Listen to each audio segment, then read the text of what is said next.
hurricane in terms of hurricane force winds here, beginning late tonight through Sunday evening.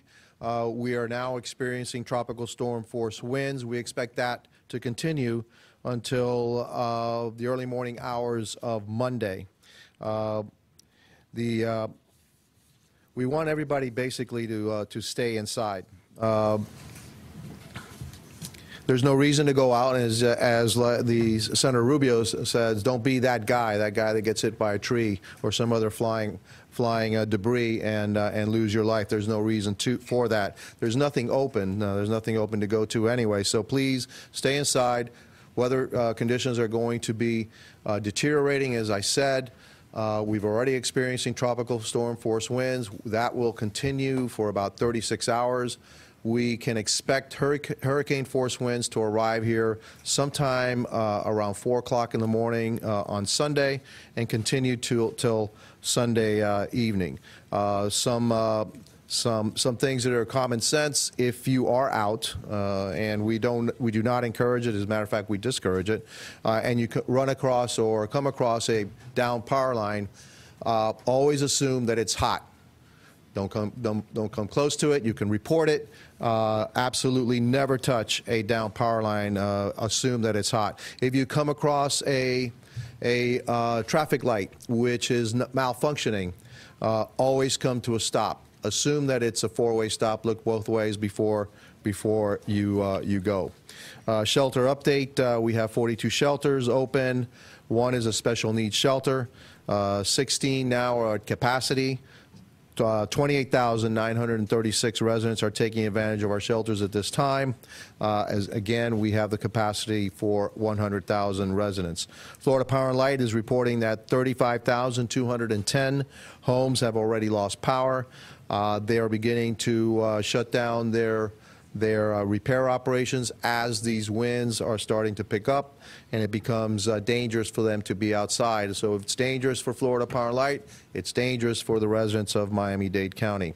Also, the storm surge, we still have an issue with storm surge. As a matter of fact, the advisory that I got is that the new models show that there is a potential for a 4 to 6 foot storm surge to hit South Dade once basically the storm kind of passes us, when we're now getting in circulation from the southeast. And so those folks that live in that area, please, you were told to evacuate. Do not come back because there could be some devastating flooding due to a 4 to 6 foot high wall of water coming from the ocean. Miami-Dade Transit has ceased operations. No Metro Bus, no Metro Rail, Metro Mover services for today. Neighborhood trash and recycling centers also have closed. Miami International Airport is open, but remember that it is not a shelter. Remember, you call 911 for emergencies only. Soon will come the time where our emergency crews will not be able to operate. We do operate past tropical storm force winds, and we don't tell you when it is we're stopping, but once it becomes unsafe for our crews to be out there, they will no longer be responding. Any questions? Andrew had a 17-foot storm surge at Burger King headquarters where it made landfall.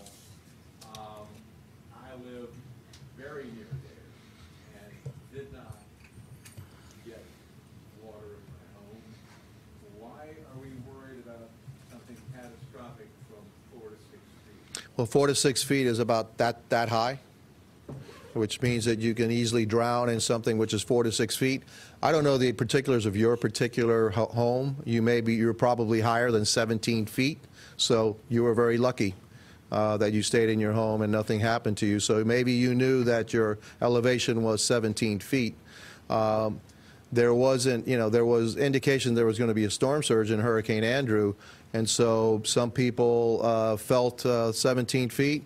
I remember looking at At the time I was the fire chief for the city of Miami, I remember going by Aviation Avenue in the Grove, and I saw a sailboat halfway up Aviation Avenue. I saw sailboats stuck on top of the piers, and so the storm surge there was probably well over 10 feet.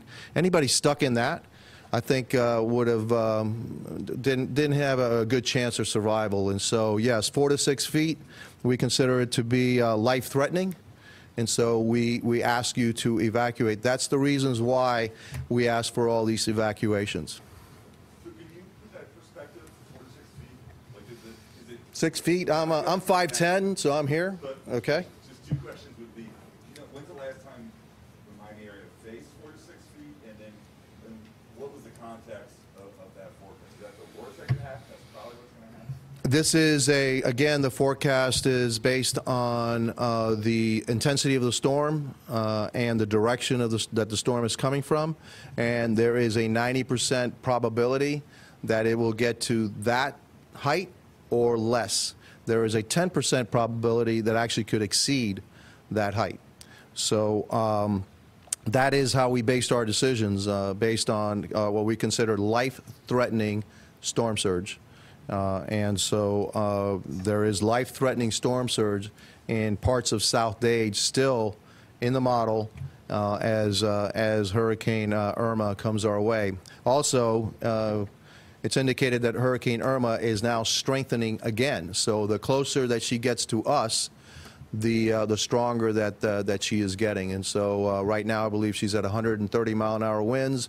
It's projected to bump up again to a Category 4 hurricane and continue to increase strength as she goes up the coast.